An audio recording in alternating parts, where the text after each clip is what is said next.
My cousin has been living in an unfinished house and has been decorating it while living there, transforming it from a completely empty space to a rough Wabi-Sabi style. Today, we started renovating the kitchen. The kitchen is using a temporary sink, fine-tuning the water and electricity positions. It needs to pre-embed 50mm pipes in the walls where embedded pipe threading is required. Then, they went to select tiles for the kitchen. Since big brand tiles are too expensive, we directly went to a tile warehouse and took a fancy to 300 600mm tiles, produced in Foshan, which cost $2.60 per piece. They were delivered to the downstairs and we carried them upstairs by ourselves, saving 70 cents per bag in upstairs delivery fees. As for tiling, it still has to be done by a professional master. It's not just about being horizontally and vertically aligned. In some places, it's necessary to cut mitered corners, which he really doesn't know how to do. Paying the labor cost can be considered as paying tuition fees, and we can help the master to learn some skills. Maybe we can do it ourselves for the next house? Unexpectedly, the master directly gave him a difficult task, asking him to make holes in the tiles. After pasting, they fit quite well. We was praised by the master for having talent and was immediately accepted as the last disciple. As for making large holes, it still has to be done by the master himself. For example, the smoke vent should try to use a whole tile to cut the hole. After the master completed the overall tiling, we prepared a backflow preventer in advance, applied sealant to the base, and directly pasted it on the smoke vent, then applied a circle of glass glue around it. After such a seal, the backflow preventer is installed, and the exhaust smoke will be unidirectional, so it will not smell back. In addition, the domestic hot water was previously supplied by a small kitchen water heater as an emergency. The unfinished house also came with a solar water storage tank, but the solar panels outside are easy to break. The overall volume is too large, and efficiency is low, so we removed it when renovating the multifunctional balcony.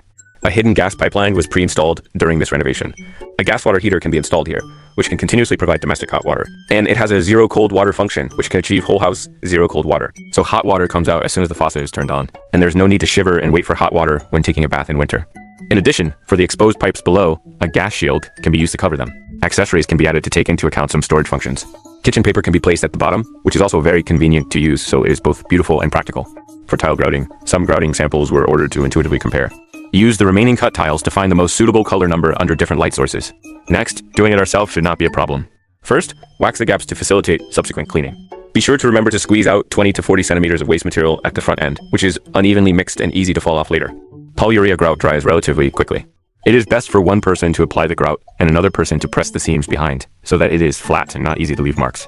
After it dries, it can be scraped off, which is quite stress relieving. After overall cleaning, the warm white tone makes the entire kitchen space look particularly fresh. For the ceiling, we can also do it ourselves.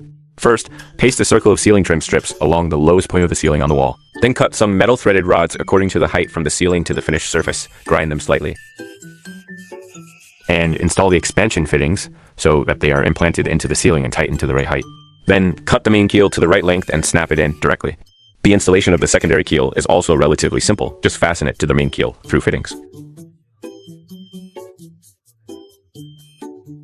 Still choose 300 600mm aluminum ceiling panels, which are not only easy to install, but also easy to repair. Just snap them into the secondary keel in order. The rest can be done in the same way.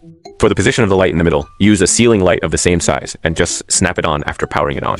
The only difficulty is the corners and the trimming places, which need to be cut to size by ourselves. The edges are relatively sharp, so be careful here. For some with notches, the same method is used to enter in. Finally, finish the work so that a kitchen ceiling is completed for less than $80. As for the pipes exposed in the gaps, they will be hidden when making the cabinets later. A wall cabinet will be installed on one side of the gas water heater and a circle of cabinet below. As for the style, what do you think is good? That's all for today. See you next time.